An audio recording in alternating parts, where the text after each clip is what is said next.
जी हाँ, स्वागत है आपका हमारे DKV एजुकेशन चैनल में। और आज हम आपको बताएंगे 8th ग्रेड अभ्यास पुस्तिका गणित कक्षा 7 में भिन्न और दशमलव वाला चैप्टर। पिछले टॉपिक में हमने लिया था पूर्णांक और आज हम टॉपिक में लेंगे भिन्न एवं दशमलव। अध्याय 2 भिन्न एवं दशमलव। तो आज हम भिन्न और दशमलव वाला चैप्टर आपको बताएंगे और समझाएंगे। हाँ, तो अब हम सीधे आपको प्रश्नों की तरफ ले चलते हैं। तो इससे पहले हम आपसे यह कहना चाहते हैं कि यदि आपने हमारा चैनल सब्सक्राइब नहीं किया हो तो कृपया चैनल को सब्सक्राइब करें और बेल आइकन को प्रेस कर दें ताकि हमारी आने वाली वीडियो का नोटिफिकेशन आपको मिलता रहे। तो सबसे पहला क्वेश्चन है कि निम्नलिखित में से कौन सा भिन्न सरलतम रूप में नहीं है। अब ये सरलतम रूप क्या कहलाता है? सरलतम रूप ये है कि जैसे हम किसी भिन्न को काटें, कोई जैसे 7/5 दिया गया, इसको काटेंगे तो कटेगा नहीं। जैसे 13/33 इसको भी काटेंगे तो कटेगा नहीं। 15/20 को काटेंगे तो जैसे 15/20 को काटेंगे, जैसे 15/20 है तो 5 थी 15, 5 से काटा 5 चौके 20, तो ये 3/4 आ जाएगा। और इस 27/28 भी नहीं कटेगा, इसलिए ये सरलतम रूप में नहीं है। ये तो इससे ज़्यादा नहीं कट सकते, लेकिन ये 15/20 सरलतम रूप में नहीं है क्योंकि इसको अभी और काट सकते हैं। तो अपना सही उत्तर होगा बीमा। तो हम बी का गोला भर देते हैं। हम अगला क्वेश्चन लेके आए हैं कि निम्नलिखित में से कौन सा विकल्प 2 गुणित 1/5 को दर्शाता है। मतलब ये है कि ये मिसप्रिंट था, इसलिए हमने यहाँ सुधार दिया क्योंकि यहाँ 1/5 था। 1/5 किसी भी प्रकार से इनमें नहीं था, इसलिए इसको निम्नलिखित में से कौन सा विकल्प या आकृति 2 गुणित 1/5 को दर्शाती है। तो ये देखना है कि 2 गुणित 2 का है। सबसे पहले तो 2 संख्याएं, 2 आकृतियां देखना है, 1 2 इसमें, 1 2 इसमें है। फिर 1/5, अब इसमें 1/2 है, इसमें 1/2, लेकिन इसमें क्या है 1/5 है। तो कौन सा आंसर सही होगा? सीमा। कौन सा आंसर सही होगा? सीमा होगा। तो यहाँ सी लिख देते हैं और ये सीमा गोले को भर देते हैं। इस प्रकार से हम गोले को भर देंगे। अब क्वेश्चन नंबर 3 लेते हैं कि 0.023 निम्नलिखित में से किस युग्म के बीच में स्थित है। तो 0.023, तो इसमें क्या है 0.02 और 0.03 के बीच में स्थित होगी। क्यों होगी? क्योंकि जैसे लिखते हैं कि 0.2023, इसके बाद क्या आ जाएगा 0.2024, फिर ऐसे 5, फिर 6, फिर 7 और फिर कहाँ तक आ जाएगा चलते 0.03 तक। तो इनके बीच की ये संख्या है। तो 0.02 और 0.02 और 0.03 के बीच की ये संख्याएं 0.023 संख्या होगी। तो कौन सा है? बीमा। हम गोला कौन सा भरेंगे? बीमा गोला भर देते हैं। यहाँ बी लिख देते हैं। ऑप्शन नंबर क्या लिख देते हैं? बी। अब अगला क्वेश्चन है चौथा कि 2/3 भागे 1/6 का मान होगा। क्या होगा? जैसे 2/3 है, भाग का मतलब होता है गुणा कर दो तो ये संख्या पलट जाती है, 6/1 हो जाएगा। 3 से काट दो, 3 दूनी 6, 2 दूनी 4, क्या आ जाएगा 4। तो कौन सा ऑप्शन होगा इसमें सही? सीमा। तो ऑप्शन नंबर सी वाले गोले को भर देते हैं। अगला क्वेश्चन है कि 250 मीटर को किलोमीटर में परिवर्तित करने पर प्राप्त होगा। 250 मीटर को यदि हम किलोमीटर में परिवर्तित करते हैं तो इसका मतलब होता है कि 250 में कितने का? यह मीटर, और 1 किलोमीटर में होता है 1000 मीटर। इससे ये काट दो, 100 का भाग देंगे तो ये आ जाएगा 0.25 और 0 लिख देंगे। कोई कोई दिक्कत नहीं होती 0 लिखने में। तो 0.025 किलोमीटर। तो ये कौन सा ऑप्शन आएगा? अपना ऑप्शन नंबर डी आएगा। और डी नंबर के गोले को भर देते हैं। यहाँ डी लिख देते हैं। अब अगला क्वेश्चन है एक समकोण एक ऋजु कोण का कौन सा भाग होता है। एक समकोण में कितना होता है? 90 डिग्री का होता है। एक समकोण एक ऋजु कोण का आधा भाग होता है। कैसे होता है कि जैसे एक ऋजु कोण होता है 180 अंश का और समकोण होता है 90 डिग्री का। समकोण होता है 90 डिग्री का, तो 90/180 डिग्री। इसको क्या करेंगे? काट देंगे 90 से। तो 1/2। तो 1/2 मतलब आधा भाग होता है। एक समकोण एक ऋजु कोण का 1/2 आधा भाग होता है। अगला क्वेश्चन लेते हैं कि सुशांत 1 घंटे में किसी पुस्तक का 1/4 भाग पढ़ता है। वह 2 सही 1/2 घंटों में उसी पुस्तक का कितना भाग पढ़ लेगा। तो दिया गया है कि सुशांत 1 घंटे में 1/4 भाग पुस्तक का पढ़ता है। तब वह 2.5 घंटे यानी 2 सही 1/2 घंटे में पुस्तक पढ़ेगा। तो इसका गुणा कर देंगे सीधे सीधे। तो 1/4 गुणित 2 सही 1/2। तो इसका गुणा करेंगे 5 एकम 5 और 4 दूनी 8 भाग। तो कितना पढ़ेंगे, वह 2.5 घंटे में पुस्तक पढ़ेगा 5/8 भाग। यही अपना आंसर होगा। अब 8वां क्वेश्चन है कि एक कप को 1/3 भाग पानी से भरा है। एक कप का 1/3 भाग पानी से भरा है। इसे पूरा भरने के लिए अभी कितना भाग बाकी है। तो माना कप 1 भाग है तथा मान लो कप क्या है, पूरा 1 भाग है और कप का 1/3 भाग पानी से भरा हुआ है। तब पानी को पूरा भरने के लिए बाकी भाग क्या होगा, 1 में से 1/3 भाग जो भरा है उसको घटा देंगे तो संख्या आ जाएगी। तो 1 - 1/3, 3 लघुत्तम आया और यहाँ 1 तिया 3, 3 एकम 3 और 3 एकम 3 और 1 एकम 1। तो 3 में से 1 गया 2, 2/3 भाग बाकी होगा। तो क्या हो जाएगा कि एक कप को 1/3 भाग पानी से भरा है। इसे पूरा भरने के लिए अभी कितना भाग बाकी है, 2/3 भाग बाकी है। अब अगला क्वेश्चन है 9वां। एक चाय की दुकान में 3 दिनों में दूध की खपत क्रमशः 5.2 लीटर, 3.8 लीटर और 6.3 लीटर है। दूध की औसत खपत ज्ञात कीजिए। तो क्या है कि क्या दिया है, 3 दिनों में दूध की खपत क्रमशः 5.2 लीटर, 3.8 लीटर और 6.3 लीटर है। तब दूध की औसत खपत तीनों को जोड़कर 3 का भाग दे देंगे। तो औसत खपत क्या होगा, 5.2 धन 3.8 धन 6.3/3। ये जोड़कर कितने हो जाएंगे, 15.3। 3 से भाग दे देंगे तो क्या आ जाएगा, 5.1 लीटर। तो दूध की औसत खपत क्या होगी, 5.1 लीटर होगी। यही अपना आंसर होगा। अब अगला क्वेश्चन है, एक कमरे के फर्श की लंबाई 4.8 मीटर और उस चौड़ाई क्या है, 4.2 मीटर है। इस फर्श का क्षेत्रफल ज्ञात कीजिए। तो अपना हल होगा, दिया है फर्श की लंबाई 4.8 मीटर है और फर्श की चौड़ाई 4.2 मीटर। तब फर्श का क्षेत्रफल बराबर, फर्श का क्षेत्रफल या आयत का क्षेत्रफल क्या होता है, लंबाई गुणित चौड़ाई। तो लंबाई है अपनी 4.8 गुणित चौड़ाई है 4.2। इनका मीटर का गुणा होगा तो मीटर स्क्वायर लिख देते हैं। अब इनका गुणा करेंगे आपस में तो क्या आ जाएगा, 20.16। उसको लिख देते हैं वर्ग मीटर या मीटर की घात 2 या वर्ग मीटर। यही अपना आंसर होगा। अब क्वेश्चन नंबर 11 लेते हैं। 9 सही 3/4 मीटर लंबी रस्सी में से 3/4 मीटर लंबे बराबर टुकड़े काटे जाएं तो कितने टुकड़े मिलेंगे। क्या दिया है कि 9 सही 3/4 मीटर लंबी रस्सी में से 3/4 मीटर लंबे बराबर टुकड़े कितने होंगे, 9 सही 3/4 और इतने भाग काटना है 3/4 मीटर लंबे वाले, तो इसका भाग दे देंगे इसमें।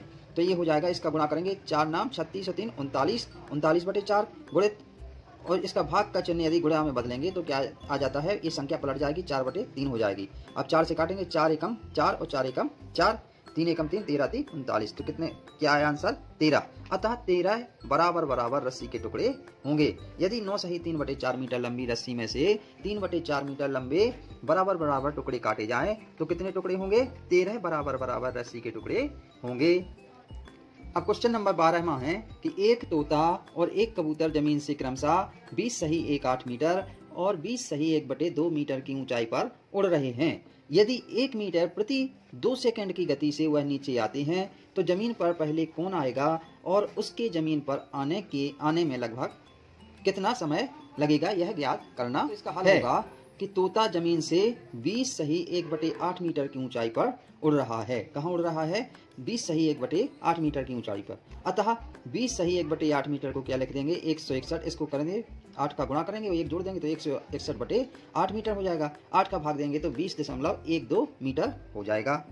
और कबूतर जमीन से 20 सही 1/2 मीटर की ऊंचाई पर उड़ रहा है। अतः 20 सही 1/2 मीटर को लिख देंगे 20 का इसमें गुणा कर देंगे 2 का और 1 जोड़ देंगे 41/2 मीटर आ जाता है। 2 का भाग देंगे तो 20.500 मीटर। दिया है तोता और कबूतर 1 मीटर 2 सेकंड में जमीन पर आता है। मतलब 1 मीटर जब चलता है तो कितने समय हो जाता है? 2 सेकंड हो जाता है। तब तोता जमीन पर आएगा। तब तोता क्या होता है? जमीन पर आएगा कितने में? 20.125 गुणित 2। मतलब 2 मीटर प्रति सेकंड 2 सेकंड में 1 मीटर चलता है तो कितने का गुणा होगा? 2 का गुणा हो जाएगा। तो इसका आंसर हो जाएगा, इतना हो जाएगा कि तोता जमीन पर कितने में आएगा? 40.250 सेकंड में। 40.25 सेकंड में यह आता है। और कबूतर जमीन पर आएगा। कबूतर कितने में? ये था 20.500 मीटर। तो 20.500 मीटर में 2 का गुणा कर देंगे तो ये हो जाएगा 41.00 सेकंड। मतलब कितने? 41 सेकंड में वह जमीन पर आएगा कबूतर। अब क्वेश्चन है कि जमीन पर सबसे पहले कौन आता है? तो लिख देंगे अतः जमीन पर पहले तोता आएगा और जमीन पर तोते को आने में लगा समय कितना होगा? 40.25 सेकंड होगा। यही अपना आंसर होगा। अब 13वां क्वेश्चन है कि अपनी कक्षा के लड़के और लड़कियों की संख्या का पता लगाइए और बताइए कि पहला, लड़कियों की संख्या कुल बच्चों की संख्या का कितना भाग है। दूसरा है, लड़कों की संख्या कुल बच्चों की संख्या का कितना भाग है। और तीसरा है कि 1 और 2 में प्राप्त भिन्नों का योग 1 होगा। सत्यापित कीजिए। तो इसको अपन को क्या करना है? हल करना है। तो इसको हल कैसे करेंगे? ये अपना आंसर है। माना जैसे अपनी कक्षा में बच्चे, मान लो किसी कक्षा में बच्चे 40 हैं, तो माना कुल बच्चों की संख्या क्या है? 40। तो लड़कों की संख्या उसमें क्या है? 15 है और लड़कियों की संख्या कितनी है? 25 है। एक कक्षा में लड़के 15 हैं और लड़कियां 25 हैं, तो कुल संख्या कितनी है? 40 है। तो पहला क्वेश्चन है कि लड़कियों की संख्या कुल बच्चों की संख्या का भाग कितना होगा? ये है लड़कियों की संख्या कुल बच्चों की संख्या का कितना भाग है? तो कितना है कि 25। लड़कियों की संख्या कितनी है? 25 और कुल बच्चों की संख्या है 40। तो 25/40 लिख देते हैं, काट देंगे। 5 एकम 5, 5 अट्ठे 40। तो ये आ जाएगा 5/8। पहला क्वेश्चन अपना ये 5/8 आ जाएगा। दूसरा क्वेश्चन है कि लड़कों की संख्या कुल बच्चों की संख्या का भाग। तो लड़कों की संख्या कितनी है? 15 और कुल बच्चों की संख्या 40। काटेंगे इसको, 5 3 15 और 5 अट्ठे 40। तो ये आ जाएगा अपना 3/8। तो दूसरा क्वेश्चन का आंसर होगा 3/8।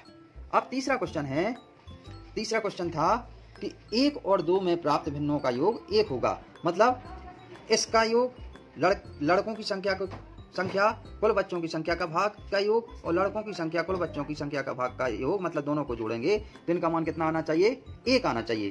तब 1 और 2 में प्राप्त भिन्नों का योग, 1 में प्राप्त 5/8 था और 2 में प्राप्त 3/8 है इनकी भिन्नों का। तो इनको 1 में प्राप्त भिन्न आई थी 5/8 और 2 में प्राप्त भिन्न आई थी 3/8। तो इनका योग कितना होना चाहिए? 1 होना चाहिए क्वेश्चन के अनुसार। तो देखते हैं 5/8 पहली भिन्न धन 3/8, इसका लघुत्तम आ जाएगा 8। ये 8 एकम 8 यहाँ आ जाएगा अपना 5, यहाँ कितना आ जाएगा 5 और 8 एकम 8 यहाँ आ जाएगा अपना 3। तो ये 5 और 3 कितना हो जाएगा? 8। 8/8। 8 से 8 कर जाएगा, क्या आएगा? 1। यही सत्यापित करना था। यही अपना आंसर हो गया। अब क्वेश्चन नंबर 14 है कि एक शर्ट बनाने के लिए 1.5 मीटर कपड़ा चाहिए। आप शर्ट बनाने के लिए एक सही 4/5 मीटर और एक सही 2/5 मीटर कपड़े में से कौन सी लंबाई का कपड़ा चुनेंगे और क्यों? उपयोग के बाद कितना कपड़ा शेष बचेगा? तब आंसर 14 में का होगा कि पहले कपड़े की लंबाई कितनी है? एक सही 4/5 बराबर, इसका गुणा करेंगे तो 5/9 हो जाएगा। 5 एकम 5 और 4 9, 9/5 बराबर 5 का भाग देंगे तो ये आ जाएगा 1.8 मीटर। इसी प्रकार दूसरे कपड़े की लंबाई एक सही 2/5, 5 का भाग देंगे, गुणा करेंगे 5 एकम 5 और 2 7, 7/5 बराबर 5 का भाग देंगे इसमें तो 1.4 मीटर आ जाता है। अब प्रश्नानुसार है, प्रश्न के अनुसार क्या कहता है प्रश्न कि शर्ट बनाने में कपड़ा लगता है 1.5 मीटर।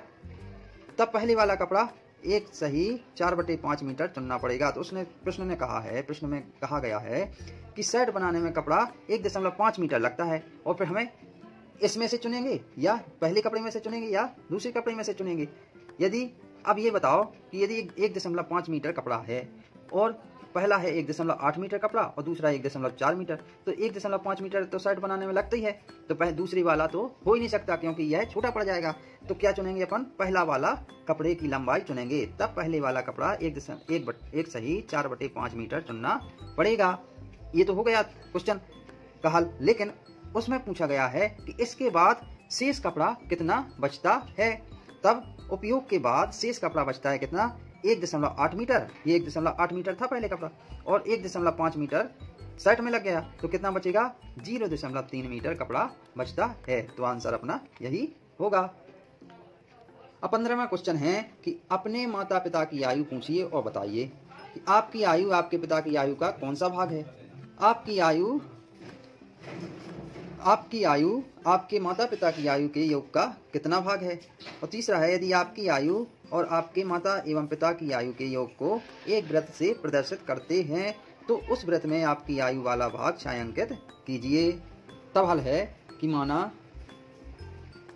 पिता की आयु कितना है, बराबर 40 वर्ष, और माता की आयु बराबर कितनी है, मान लो 35 वर्ष, तथा आपकी या तथा हमारी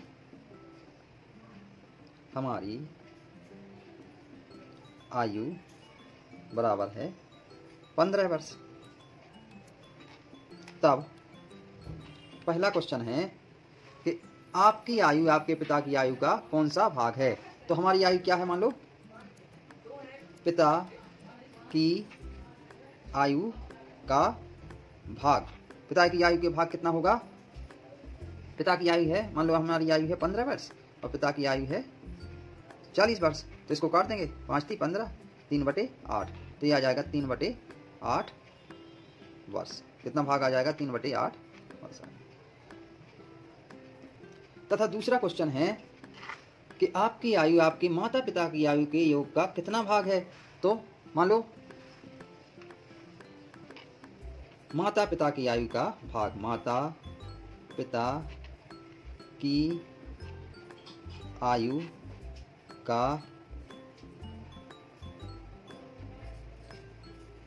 के योग का भाग, माता पिता की आयु के योग का भाग कितना है, माता पिता की आयु होगी 75 वर्ष और आपकी आयु कितनी होगी, हमारी आयु कितनी है, हमारी है 15 और माता पिता की आयु कितनी हो गई 40 वर्ष और 35 वर्ष कितनी हो जाएगी 75 वर्ष। तो काट देंगे इसको, 15 एकम 15, 15 × 75, तो कितना आ जाएगा 1/5। कितना आ गया 1/5।